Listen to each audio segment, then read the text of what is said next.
Finally, Deputy Aylward. Thank you, Chairman. I went to Mr. Dollard. He's born again. Sorry, I was away. I was in the hall speaking, so I went here. So I'm probably going to go over the same ground that's been covered already, but I have to put my 2 and 6 worth in anyway and ask a few questions I want to. I'm going to start with Nazi and in welfare. I'm sure we all know what the fallout from the RT programme and the horror by everyone at what they saw, you know, and it wasn't good enough. I'm a farmer myself, and I'm a dog lover, and I was shocked when I saw I was there. I didn't think I would be, but I was, and we needn't say any more of that. And you don't see a dog being thrown in I know it's not here, and hot water and all that kind of thing, but it's horrible. And to see dogs being shot in knackeries for a tenner, you know, that was all there and that was uncovered. So there was a lot of skullduggery going on in the business, and I think there's an onus on the board here, I have to say it out straight, to bring this to check. Or if you don't, you're going to lose. You've already lost sponsorship over that programme. We know that. That's known wide. And I say taxpayers' money, the money you get, the 16.5 or 8 million that you're getting a year, will be under question if there's not something done. And that's just as an observer. I say, you know this well. So, you know, what are you doing as a board to catch up on the fallout, or to counteract it, if you want to put it that way? I just have figures here. You only gave 130,000 to welfare last year, and 3% was taken from winners' prize money as well, a total of 364,000. Where I see in the UK, 3 million goes to welfare from a fund of 8 million. Like, you have a fund of 6.8 million taxpayers' money alone, and according to this figures I'm getting, that only 364,000 last year was given for animal welfare. I mean, that is that's not good for you as a board to compare like with like. And maybe is this the reason why we're in the situation we're in? And you know, that's a general view, and I think if you don't pull up yourselves and get the game right, you're going to be in trouble. So I just ask you that comment first. Thanks, Deputy. To the Chair, I suppose, again, we covered some of this ground earlier on. I know you did. Appreciate the Deputy. I'm sorry about this. I'm sorry about this. I mean, on the programme, look, anybody who watched it would have been horrified, and I think the people who would have been most horrified would have been the members of the greyhound industry itself, and the caring and passionate people out there who absolutely love their greyhounds and were horrified by what they saw. Some of what was shown is outside of the remit of the Irish Greyhound Board, such as knackeries, exports and so on. And I don't think the board can be held responsible, or indeed anybody here can be held responsible, for the approach to welfare in other international jurisdictions. What are we doing? Firstly, the spend on welfare, and again we covered this earlier on, the 364,000 is just one element of our welfare programme. It specifically relates to contributions to welfare and the Irish Retired Greyhound Trust. It doesn't cover our spend of nearly 400,000 on veterinary services or tracks. It doesn't cover our control stewards or supplementary stewards who are part of our inspection team. And I think I said earlier on, our real spend on welfare is of the order of 1.5 to 2 million. And you can debate whether or not the lab should be included in that or whether it shouldn't. But I think that should be publicised, because to counteract what I've said, I mean, I think you should let that out there and be known. Again, and we have been trying to get it out there, but as the point was made earlier on, it doesn't seem to resonate with the public, and the shock horror element is maintained, but the rational information to go with it isn't. What are we doing? The board met immediately after the programme. There was a range of measures outlined at the Ag Committee. There was a further range of measures. Traceability is key, which has been discussed. We've set up a care fund. 10% of all admissions and restaurant packages will go into the fund. 50% of sponsorships going into the fund. We have a confidential phone line. We have more money for fostering. We have more money for retired greyhounds, particularly in Ireland. We're working in the International Greyhound Pets of America to progress rehoming. So I won't take up the time, but there's a huge range of items which are being done. Many were in the pipeline, and the Greyhound Racing Act of 2019 is now there since May, and that gives us a whole new toolkit to address what we need to address. Can I ask you about one now? I got this from stakeholders, and that's Clonmel Greyhound Track. They came up with a proposal themselves from their board of I think there's that they'd adopt, each greyhound owner would adopt 4 retired greyhounds, or greyhounds that are not wanted anymore, and they would with year backing, the breeders, I think, would keep these greyhounds, and they take up to 100 pitches every year and put them into retirement, whatever it is. And I think they contacted 16 of the other tracks around the area and owners of breed, and they were all fair with this, and we're willing to give this a go. But the board won't seem to be backing this from what I'm hearing, that the board yourselves are not following up on this and see this even as a start to animal welfare. Can you comment on that? That seems like a proposal coming from the stakeholders of the greyhound industry, willing to do something to counteract what happened and try to get sponsorship back, that they are looking after the welfare of the animal. And you seem to be dragging your feet on it. And at least that's what I'm being told. I don't mean any accusations here. I'm just saying I'm being told that you're sitting on this. Thanks, Deputy. Just to clarify that, I mean, I'm aware of the Clonmel proposal, and the Clonmel proposal, like other proposals, can apply under the fostering scheme, under the rehoming scheme, and the funding which is there in relation to that. I think the Clonmel proposal probably fits more into the care centres model which we are looking at. We are going through a procurement process in relation to care centres, and obviously given our public remit and the necessity to comply with procurement for public funds, we can't pick one project over another. So I would hope that the Clonmel proposal has submitted under the care centres. Are you saying you'd support it if this got off the ground? So what I'm saying is if they come in under the various schemes, it will be assessed, and if it meets the criteria necessary, well then the board will be supporting it. That to be one way of going forward anyway. Okay, I want to move on to, because I noticed later, I don't want to close your tracks again, and some of these have been mentioned even since I came in. You know, we all know how many tracks you have there, and then you have the private tracks as well, like Kilkenny, etc. But I just want to ask you about the Indican. You're waiting on Indican report to say the future of Ireland, 16 tracks, but already 2 tracks have been closed, Lifford and Longford. Now Lifford, I'm told, was built at a cost of 12 million investment, and it's for sale for 1.3 million. And I believe, again, stakeholders are anxious that the Greyhound board would actually purchase this and keep it in because it's the only Greyhound track in the northwest, and there needs to be at least 2 hours to Mullingar Dundalk. What's your comment on that? On the possibility of ye actually purchasing 12 million gone into this investment, up for sale for 1.3 million? It's going to be lost to the whole northwest. Would be a role for the board to come in and make sure that that track is maintained. And that's what I have another ask you about the other one as well after that. Longford.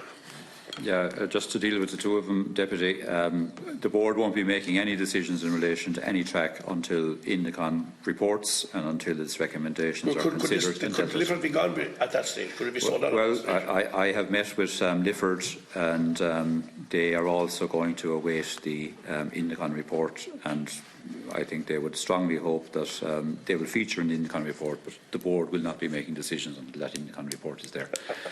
Both Lifford and Longford voluntarily made a decision to cease racing operations. It was not a request of the Irish Greyhound Board. We didn't require them to do it.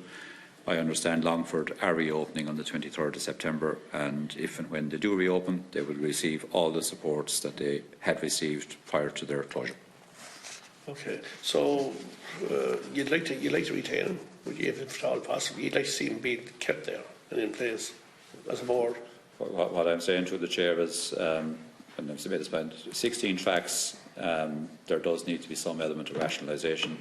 Indicon will guide the board in relation to what that rationalisation should be, and I can't say at this point what, if any, tracks might be affected. Well, that brings the next one, sponsorship, and I asked this the last time you were in front of me, and prize money, where you gave a commitment that time, you know, because of the debt and just hanging over you, prize money had dropped to 1.5 million, I think. I'm not sure now, I could be wrong on the figures, but it's gone low on you, and you know yourself, Greyhounds, I haven't been brought up for Greyhounds myself, that the name of the game in town is the prize money. That's what keeps people in there. That's what, whatever few bob they can make out of the racing and wins, etc. You give your board said the last time you were talking about getting back up to 3 million at least in the short term. Yeah. It was 10 million years ago, 10 years ago when times are good, up to 10 million prize money. Where is the situation now? Because we all know, as I said, prize money is what keeps the industry alive and keeps the Ardley punter that goes out there and has pitches and runs a few downs and to get a few bob back. It's in prize money.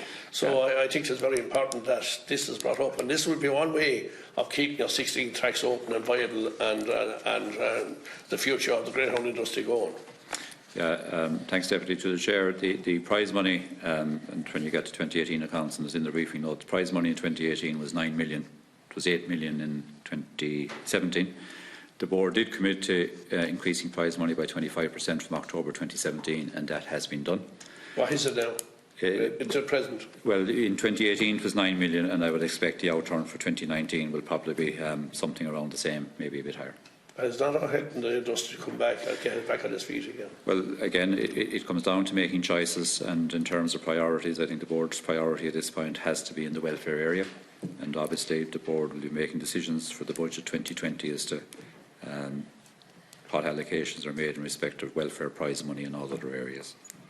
And the next question I want to ask you about board costs, and this is more information I got recently again, that board costs 10 years ago was 16% of complete turnover. At the present day is 44%. That's an increase of 300%, roughly around there. Why? I mean, board costs when the industry is going down and less racing and etc. And yet the costs have gone from 16% to 44%. And I must add to it, I was told that a lot of overstaffed. I mean, no one wants to lose jobs, but there's a lot of overstaffing that are not necessary, and they work from no disrespect to the employees now, from Monday till Fridays, and when the race is gone, they begin to right there. Are they in need for the staff? Does the whole industry need an overhaul when you have costs of 44%, nearly 50% of overall costs going on? And wide increase.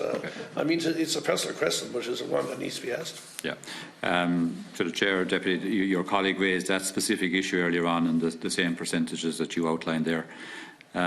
Few comments to make. If you look at our accounts, our payroll costs have been going down every year since 2015, and they're 1 million less now than they were in 2015.